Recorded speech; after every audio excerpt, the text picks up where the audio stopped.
India news network, सच यानी हम।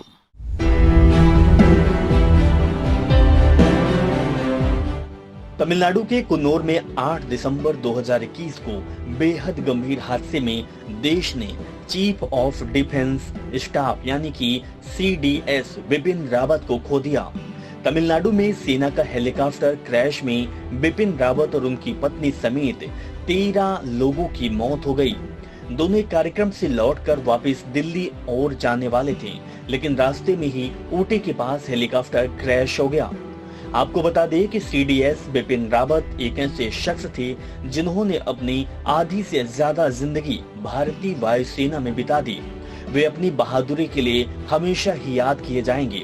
इस वीडियो में हम आपको बताने जा रहे हैं CDS बिपिन रावत से जुड़े कुछ अनसुलझे किस्से। बिपिन रावत का जन्म 16 मार्च 1958 को उत्तराखंड के पौड़ी में एक गढ़वाली राजपूत परिवार में हुआ था।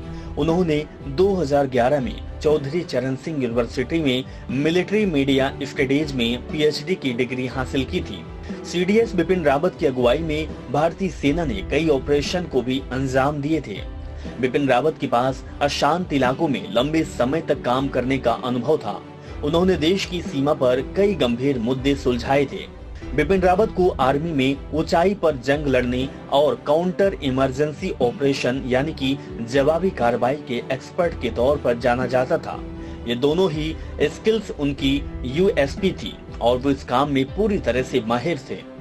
2016 में उरी में सेना के कैंप पर हुए आतंकी हमले के बाद बिपिन रावत के नेतृत्व में ही भारत ने 29 सितंबर 2016 को पाकिस्तान में बसे आतंकी शिविरों पर सर्जिकल स्ट्राइक की थी।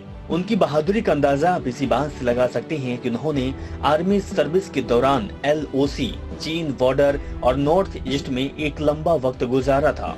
आपको जानकर हैरानी होगी कि वे चाइनीज बॉर्डर पर कर्नल के तौर पर इन्फेंट्री बटालियन की कमान भी संभाल चुके हैं। इतना ही नहीं, बिपिन रावत को उनकी बहादुरी के लिए इंडियन मिलिट्री एकेडमी यानी कि IMA में सोर्ड ऑफ ऑनर से भी नवाजा जा चुका है। इस दर्दनाक हादसे में उनके निधन पर INN न्यूज उन्हें श्रद्धांजलि अर्पित करता है। Bureau report, India news network. India news network को सब्सक्राइब करें व बेल आइकॉन दबाएं ताकि आप रहें खबरों के करीब।